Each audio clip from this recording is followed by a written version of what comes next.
Continuamos en La Venganza Será Terrible. Estamos hoy en la versión sin público presente aquí por AM750. Les recordamos que mañana y pasado, jueves, viernes, ambos feriados, estaremos a las 8 de la noche haciendo la matiné de La Venganza. Así es. En Caras y Caretas, que es Venezuela 330 y a pocas cuadras de Plaza de Mayo. Los esperamos a las 8 de la noche. El programa se emite como siempre a la medianoche. Hablaremos hoy de la esclavitud. La esclavitud, que es considerada en general como la sujeción del hombre por el hombre. El esclavo es la persona que por estar bajo el dominio de otro carece de libertad.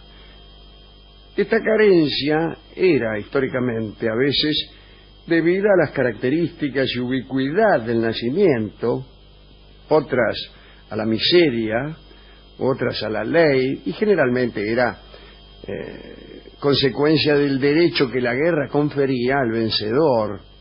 También había una especie de piratería que, al decir de Demóstenes y de Plutarco, fue la fuente primitiva de la esclavitud. Había marinos que robaban personas y las vendían como esclavas.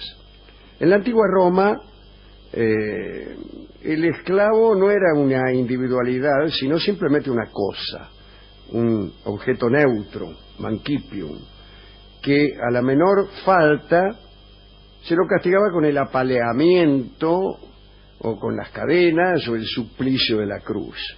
El jefe de familia disfrutaba de un poder ilimitado sobre el esclavo. Entre los hebreos, por el contrario, el siervo figuraba entre los hombres, y el amo que le daba muerte era castigado con la pena capital. Si lo hería, aunque solo le rompiese un diente, quedaba obligado por vía de reparación a emanciparlo. El esclavo podía, seguimos hablando de los hebreos, sentarse a la mesa durante los banquetes religiosos y se le facilitaban los medios para fundar una familia. La esclavitud en Israel se parecía mucho más a un contrato de servicios, aunque hay que decir que aquel que se negaba a ser contratado era presentado a los jueces en la puerta de la casa del señor a quien se le había negado, y allí le agujereaban la oreja. Gran cosa, dirá usted. Cualquiera se agujerea la oreja para ponerse aros. Bueno, no era este caso.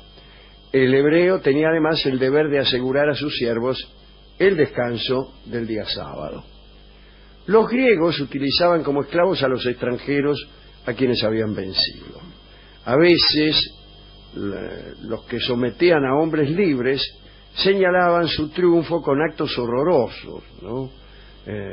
Los samios, por ejemplo, después de haber derrotado a los atenienses, hicieron marcar con hierro candente en la frente de los cautivos cabezas de búho o de caballo.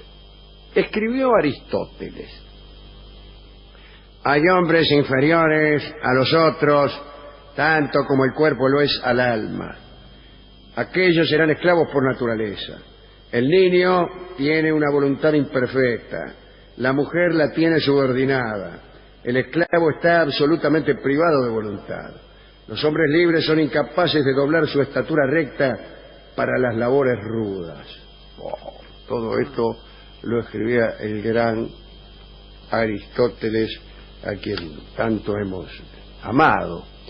Bueno, la esclavitud estaba alimentada de manera continua por la piratería.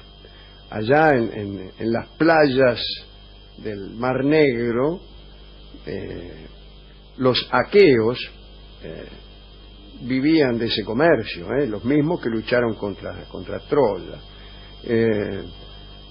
Justamente andaban por las costas de Troya para apoderarse de hombres, de niños y de mujeres, sin parar mientes en ninguna circunstancia.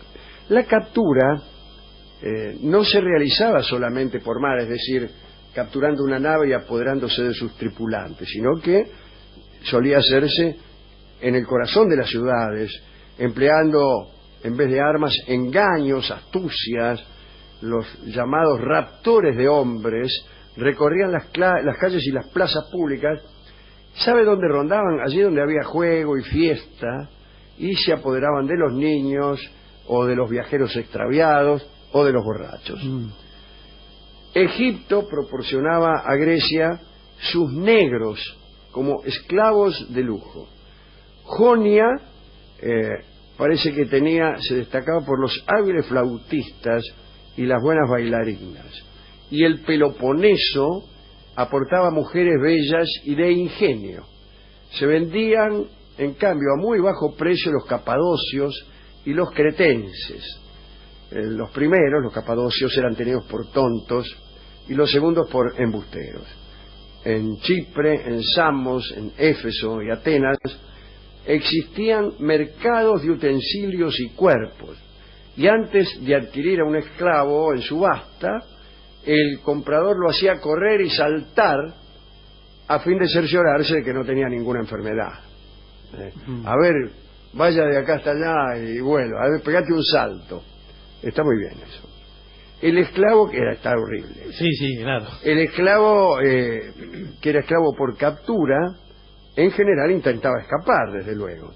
Para retenerlo, el amo disponía de varios métodos: cadenas de pies, anillas en los brazos o el signo marcado en la frente por medio de un estilete.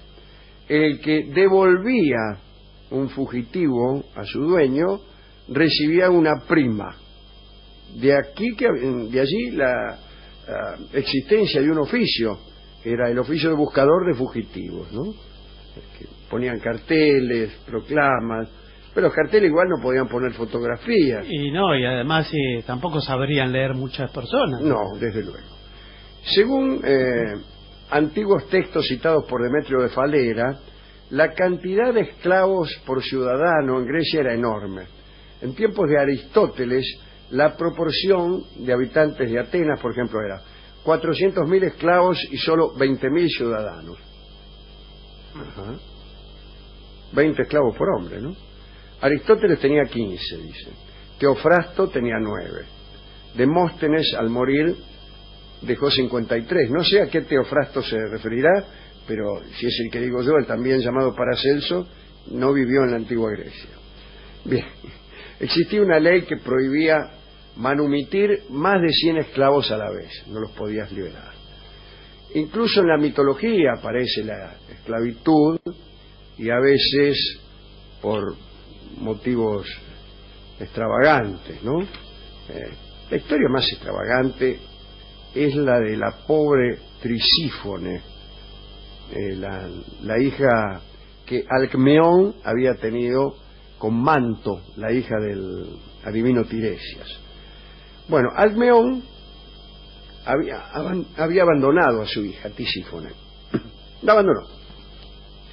Y la muchacha creció lejos de su casa en la corte del rey de Corinto, Creonte, ya conocido en este programa. Tisífone era tan hermosa que la reina, la mujer de Creonte, sintió celos y, temiendo que el rey la convirtiese en su esposa o su amante, la vendió como esclava. Mirá si será la vieja. Bueno, la muchacha fue comprada por un señor que la vio y se la compró. ¿Quién era ese señor? ¿Quién era? Su propio padre, Alcmeón, que no la reconoció. La compró y la convirtió en su amante. Mire, qué historia horrorosa, ¿no? Propia de los griegos. Tiempo más tarde, Alcmeón se dirigió a Corinto para buscar a la hija que había abandonado. Se arrepintió e incluso le dijo a su amante: che, dice, acompáñame que voy hasta Corinto, que me arrepentí de haber abandonado a mi hija y la voy a buscar. Claro, que era ella misma. Claro. Pero no sabía. Claro. Y llegan ante la presencia de Creonte, y Alcmeón le dice: vengo a buscar a la hija que dejé acá. Y Creonte viene y dice: pero sí, tu hija es esa que está ahí a tu lado. Y ahí termina la historia. El mito lamentablemente no refiere la reacción de Alcmeón al enterarse del incesto. Nada les hubiera costado una muerte más, que el tipo se hubiera arrojado desde la cumbre de un cerro. Es que no puede seguir el mito uno no, en claro, otro, eso en es otro. Rolón. Si no, no Rolón termina. siempre pregunta cómo sigue, si no, ningún libro terminaría jamás, que es lo Sí. que ocurre con los que él escribe. Y se debilita el mito, además. Claro. Se debilita el mito. Bueno, seguiremos hablando de los griegos, pero ya de los griegos verdaderos. O mejor todavía no. En tiempos ya de los emperadores cristianos, las leyes podríamos decir, de caridad, mejoraron un poco la suerte de los esclavos, y a los raptores de hombres se los amenazó con la pena capital. Constantino reprimió la barbarie de los amos. Algunos autorizaron a los esclavos a casarse con personas libres e incluso se estableció que el esclavo mutilado tenía derecho a ser emancipado. Todas son leyes del Imperio Romano, ¿no? de la Roma imperial. Sin embargo, después del descubrimiento de América, que no tiene mucho que ver con el Imperio Romano, los colonos de las Antillas reclamaban brazos para explotar sus concesiones, y el trabajo de los europeos había sido ensayado sin éxito en aquellos climas terribles. Y entonces pensaron que únicamente los negros podían resistir el calor de las regiones tropicales. Durante 4 siglos se transportaron millones de indígenas africanos hacia América, procedimiento que fue legitimado por Carlos I de España en 1517. Se creó incluso un blasón especial que tenía por soportes a 2 negros. En 1685 se publicó el Código Negro, cuya redacción, a cargo del rey Luis XIV de Francia, recomendaba la conversión a la religión católica de los negros. La Compañía de Indias, que desembarcaba generalmente en las costas de Gambia o Senegal, llegaba en caravanas, ¿no?, a los territorios de tribus hospitalarias, y comenzaban a concertar unos intercambios en condiciones aparentemente correctas. Cuando los indígenas llevaban sus mercancías a bordo de los buques, se veían de repente no solo desvalijados, sino además arrojados en bodegas infectas y tomados prisioneros, pues los llevaban a otros continentes y los vendían. En Francia, en 1794, la Convención, a solicitud de los diputados de Santo Domingo, votó la abolición de la esclavitud en todas las posesiones de la República. Me hace gracia porque acá dice en todas las posiciones de la República, que siendo la República Francesa deberían ser muchas y muy variadas, pero no, abolieron la esclavitud en todas las posesiones de la República, que también eran muy variadas. En el 30 de Floreal del año 10, Napoleón restableció la trata de negros en la creencia de que con ello prosperarían las colonias americanas.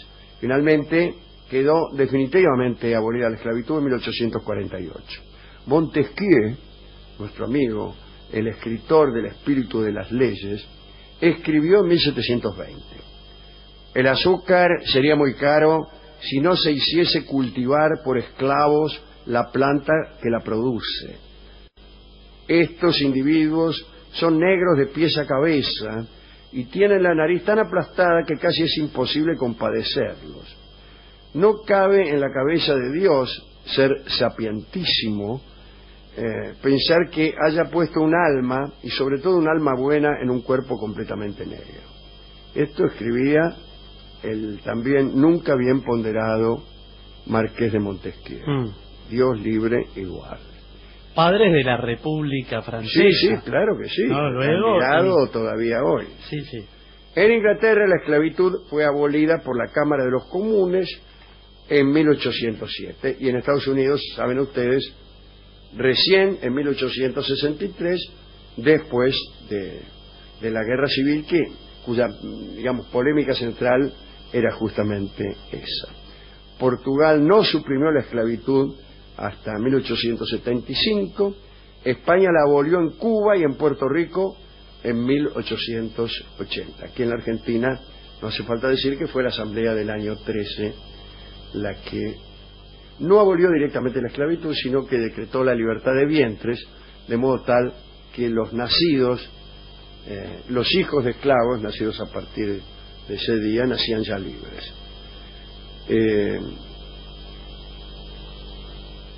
Hemos ido a la discoteca a solicitar algún disco sobre estos asuntos tan tremendos que hemos visto, Y algún día nos toca hablar todavía un poco más. Si usted quiere, y prometo, vamos a hablar sobre la esclavitud en Estados Unidos. Una nación fundada por esclavistas. Así que les prometo una charla que va a ser interesante, no por mí, sino porque los tipos que escribieron los textos que yo voy a glosar, esos sí eran interesantes. Vamos a escuchar desde luego el tango esclavo, y me voy a tomar la libertad de cantarlo acompañado por un cuarteto de cuerdas y el piano de Federico Miraj.